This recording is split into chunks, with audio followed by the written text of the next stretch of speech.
Okay, so I first of all apologize. These handouts aren't anything pretty.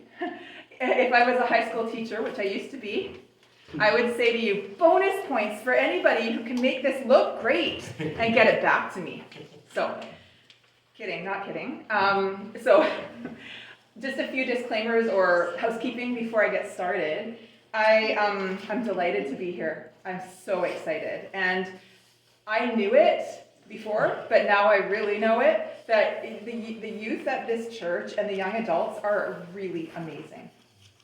Really amazing. And so it's really exciting to me to bring this story to you guys.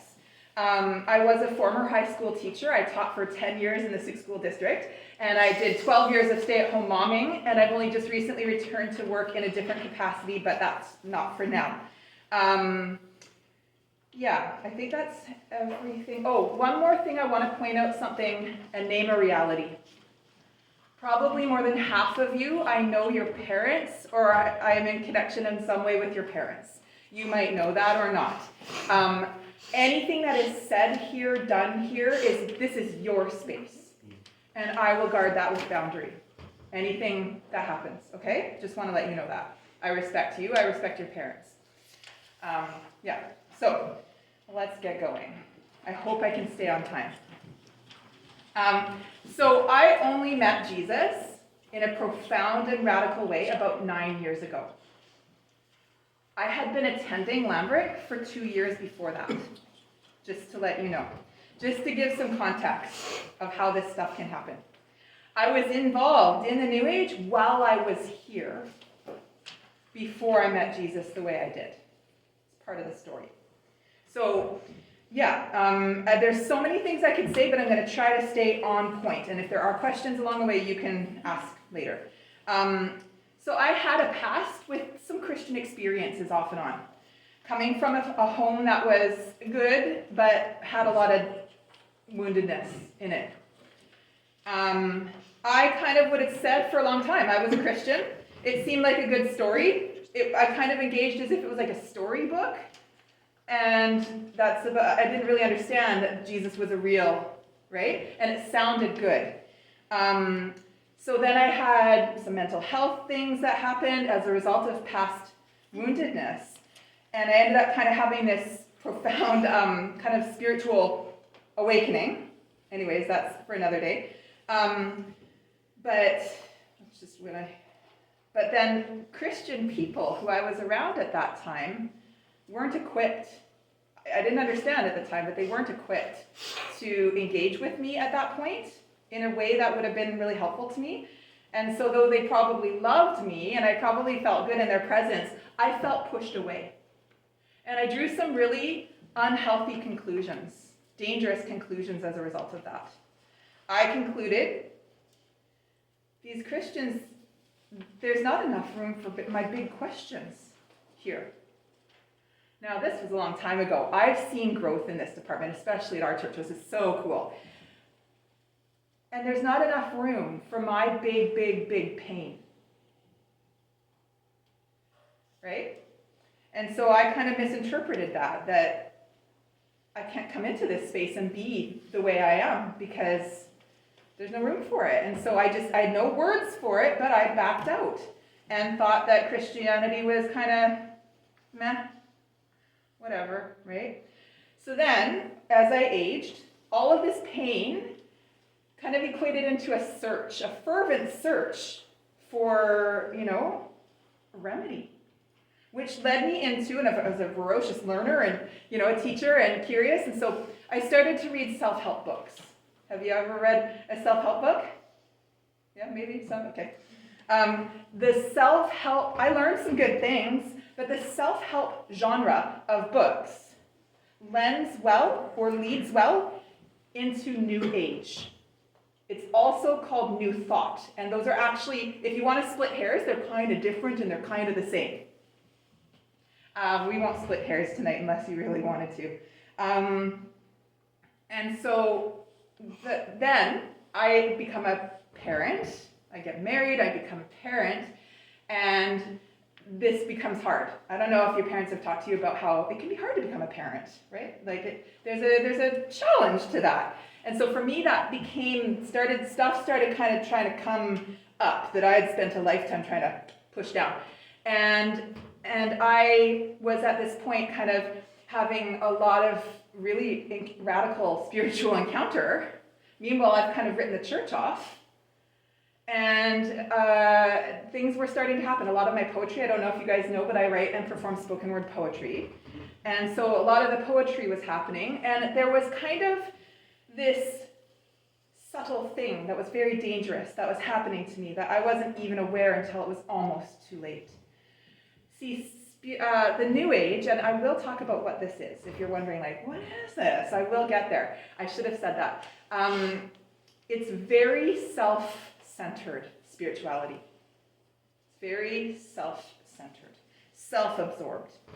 And it's not that we shouldn't also be interested in a self. There's a self. There's all these selves here, right, that God loves. So, things aren't as black and white. Anyways, so in this concoction of I've written the church off, I've got this pain, I'm searching in these books, I'm finding some good answers, and my home life is hard.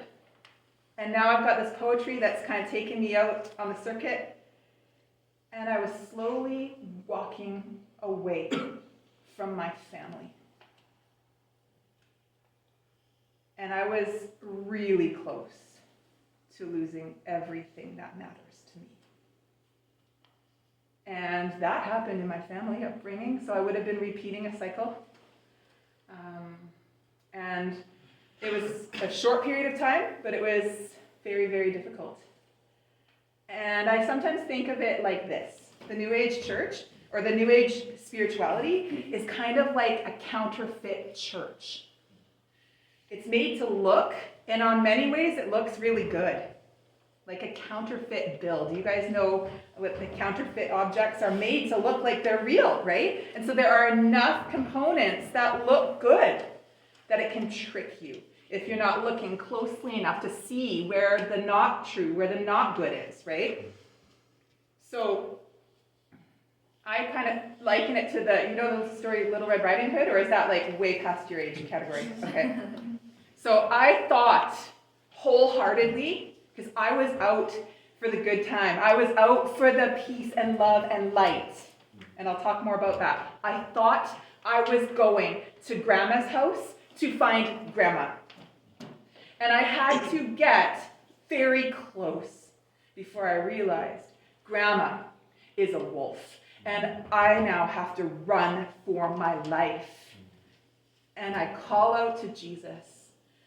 I heard that you are alive. I heard you died. I heard you rose. I heard you're alive. I heard I can have a relationship with you. I have no idea what this means, but I need you. And he just took me, rescued me profoundly. He had been hunting me down. I could feel it. He had appeared in visions and dreams and artwork I was doing, and he had said to me, I was hearing a voice. It was his voice. I didn't know. I thought it was, but Christian experience has made me wonder. I'll talk more about that. But he said, one day, Carly, you're going to be backed against a wall. You're going to have no other option but me. And I was busy trying to prove, yeah, Jesus, you're great, but you're not the only way. I can do it myself. I tried everything. If I would have figured it out on my own, if it was possible, I would have. The more I tried, the worse it got. In our Bible, there is a verse, Proverbs chapter 14, verse 12, that says, there is a way that appears to be right, but in the end it will surely lead to death. I was on a bad track and I didn't realize it until it was about to swamp me. Okay, that's my part one. Now I will move into my part two. What is the New Age? Well, for one thing, as Aaron said, it's very, very prevalent here in Victoria. Has anybody heard of it? Is this a new term for anybody? You don't have to say so, but Yeah, maybe some of you have heard it, maybe some of you know a bit about it, maybe some have had experience, yourself or others, and maybe some don't know, right? Here's my definition. This is just my best definition. The New Age is a broad range of spiritual beliefs and practices that ultimately allow a person to have spiritual encounter, but avoid the reality of sin. And when we avoid the reality of sin, we can avoid the reality of need of Savior. That's the uncomfortable stuff. So the New Age is kind of like a cozy, comfy sweater kind of spirituality. I sometimes call it the spiritual patchwork quilt. I can take a bit of this and a bit of that. I can designer spirituality it, like anything goes. It's kind of like the spiritual circus, and I can have this experience and that experience, and woo, this is fun. And if I'm not careful, I'm heading to grandma who's a wolf. There's the I am consciousness. So it can be really tricky to recognize the New Age because many people might speak of Jesus or of the second coming of Christ. So there's kind of this idea of like Christ, maybe you've heard this in the New Age, if people talk about Jesus, they talk about he's an ascended master. He's the best one even. He's really here to just point us all to our own second coming because we are Christ too. And if you're really careful as you listen to that, and I'll talk about it in a moment, there's some interesting lines of nuance there where there's some parts are partly right and partly wrong. And if you don't know what's going on, you don't know the difference, right? Matthew chapter 24, verse 5 says, "Many may come in my name claiming I am Messiah, and they will deceive many." That's what's going on. A person can be dabbling in the New Age or kind of veering into the New Age realm because it sits really close to charismatic Christian church experience. It sits really close. In fact, there's this pseudo space where it's really hard to tell. In fact, there are people who will say, I am a New Age Christian. I've heard, I am a Christian witch. Okay, so people can be heading in there, into that realm, maybe even you, and you don't even know it. You might have friends or family members in this realm, and they don't even know it. So we have to hold this with a lot of compassion, because I went there, and I'm just a mom of kids like you. Sorry, young adults like you. It can look and sound very different for every single person, too, so it can be really hard to understand. It's kind of like a designer thing. There are some fundamental underlying points that are quite similar or common. There's, lots of half-truths strung together. Here's the one that got me. See if you can track this. You guys are real smart. God is love. God is good. God is everything. Do you see where it's starting to? Therefore, everything is God. Everything is good. And everything is love. This may not be spoken, but it is a bedrock underlying of common belief that this is right there, is where the enemy can kind of hide and not even be recognized. Because if it's all good, no, it's not all good. If it's all love, no, it's not all love. And no, everything is not God. God made everything, right? Do you know? God is everywhere. Do you see these little, right? There are words they use in New Age to describe things that we would call darkness. Actually, they'll say dark. They will, in this range. They'll say shadow work. They will carry stones because there are dark entities. You know, there are things there. So also, there's no absolute truth. only relative truth. So therefore, your truth is true to you, and my truth is true to me, which is partly right in some cases at some times, but not always. And it allows us all to practice out of the smorgasbord of religion, spirituality, whatever we want to, without having to confront one another. How about sin? It's clever. Some things you might hear about or see, just a few. There's way more. Crystals, right? Chakras, tarot cards, psychic mediums, Reiki, channeling, yoga. Now this is a tricky one. Very tricky. Doesn't mean, I personally do not believe. Some Christians will be like, no, Christians should not do yoga. I am not of that mindset. It's nuanced for me. I would have a nuanced answer depending on who I was speaking to and what I knew about them. I choose not to do yoga. I am very spiritually sensitive. I respect Christians who do yoga. I caution people. Hippie-ishness. So this has got a hippie flair to it. Has anybody seen the movie Jesus Revolution? Hello. Like, whoo, this is like the new age of this day. It's exciting. I actually want to pause and say the fact that this is prevalent in Victoria and you all are so amazing, this is kind of cool to me because the new age is all about seeking. We'll talk more about that. There's an openness. There's a juiciness. You know, these are people who believe in the spiritual realm. So, pretty cool. Peace, love, and light. It looks really sweet. You know? A child abduction is usually lured by something sweet and kind. Right? Okay, that's my... Oh, words or phrases you might hear. Maybe you've heard these. Maybe, you know what? They're all over Netflix shows. All over. So see if you can catch it next time. Source. They'll use a lot of words instead of saying God. And in all fairness, just to be clear, that word has maybe done a lot of damage in Christian. So again, this isn't like a that's bad and this is a no-no. Like we need to be able to engage and understand that maybe the word God is triggering to somebody. So there, right? The universe, divine. Or divine feminine. Has anybody heard divine feminine? Yeah? Okay.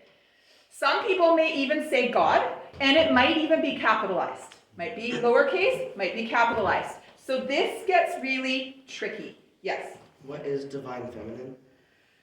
Good question. So according to this school of thinking, which I also think there's some interesting stuff here. To really, in a nutshell, divine feminine is basically women's liberation, spiritually speaking. So it's basically kind of like, God isn't just a man, God's a woman, and you know, and which God has.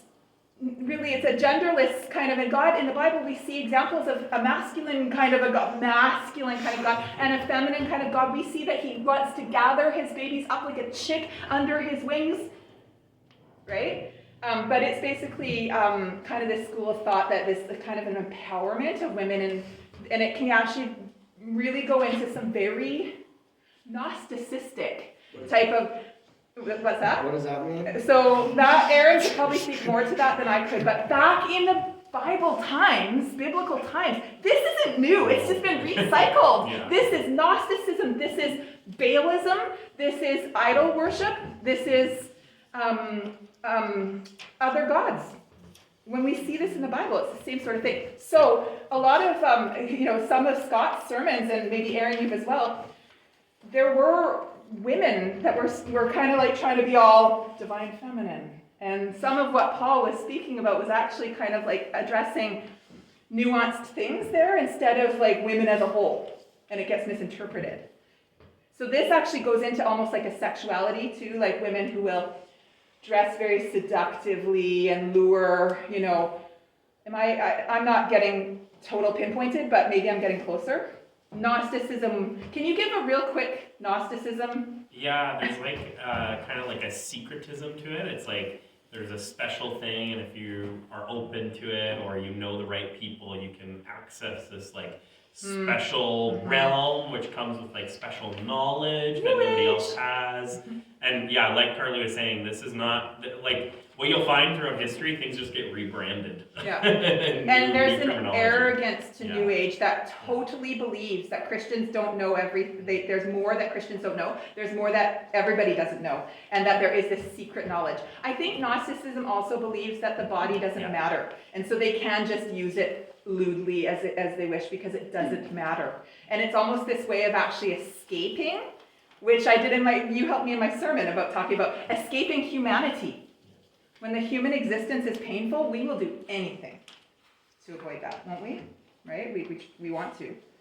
Okay, thank you for that question.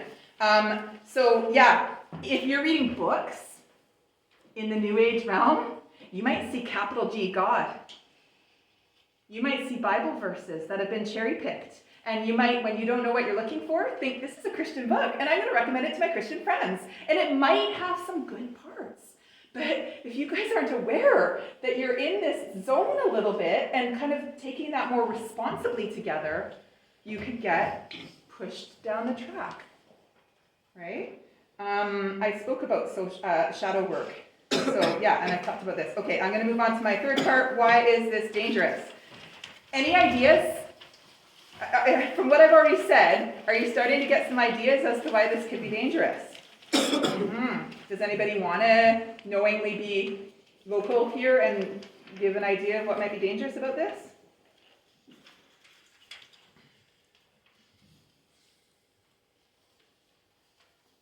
All right. Yep. You could potentially, when you're focused on the light side of things and ignoring the dark, open yourself up to not being aware of, like, with appropriate caution of things that could happen. Yeah, it's a good one. You are unknowingly being exposed to the darkness. And that can be dangerous. It can range in its impact.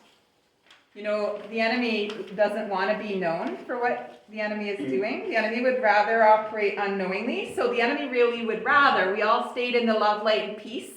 It's all sweet and innocent look. But if you go down deeper into it for longer, you'll excavate deeper than that. You'll get into some really scary places.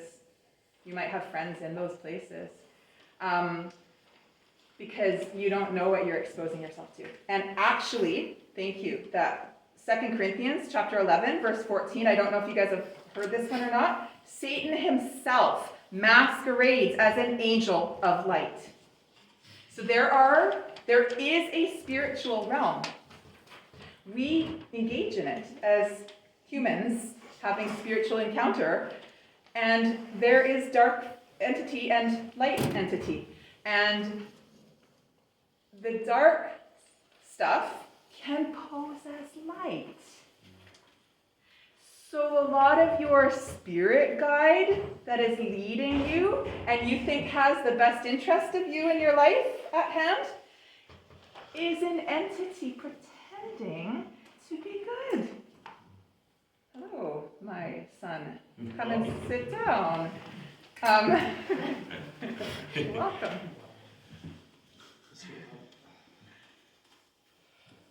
Yes. You can be, so if you go into a psychic medium, this is really popular. I have a lot of my friends will say to me, my friend, what do I do? They just said they're going to go and see a medium.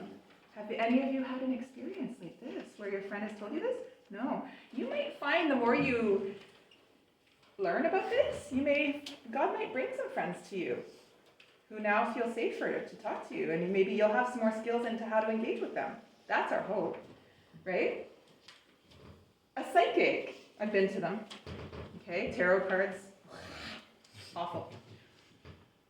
They're either complete frauds and charlatans and just complete quack, like totally pulling it out of nowhere and hoping and preying on you, right? They get paid a lot, by the way. It's lucrative because we live in a world that is so hurt and broken that they're desperate to do anything except bow down to Jesus to heal their pain. So they'll pay lots of money for a psychic because it's also easy. Just tap me up here, just give me the goods. Tell me. So it might be fake, but guess what? it can also be stuff that's being pulled out of a spiritual realm by all, by not all, I don't want to say all knowing, but by present entities who know a bit about you, about your story. They're listening sometimes, right? And I don't think they're everywhere all the time, don't get me wrong, but I don't know for sure, but they can pull things out and so here's another thing. The enemy promises everything and gives crumbs in the New Age. The promise is everything, and the crumbs are provided, just little bits. And so you think you're getting somewhere, and it's so good, but I'm not getting any better. I'm getting worse. But it takes a while to figure this out. But Jesus, God, he promises everything, and he gave everything. Satan, he promises everything, he gives you crumbs, and it leads you to destruction. And God, he promises everything, he gives you everything, and it leads you to life, and life abundant. It's really sad that people would miss that, right? At the very lowest place of concern, but it's still not cool, is that you will be slowly taken off of the truth. And you don't have to go very far. You've all heard that, the boat doesn't have to go very far off course before it's, right? And you will be thinking and speaking, even potentially, wrong things. It'll be this mixy. And you'll be thinking wrong things about who God is and how God is. And you'll miss out. And you might be led astray, and you might lead others astray. I had to take responsibility for a lot of people that I had led astray. And that is a tough thing to have to face. Thank goodness we know a God who forgives. I just want to say too, Christian people can also be dabbling in this.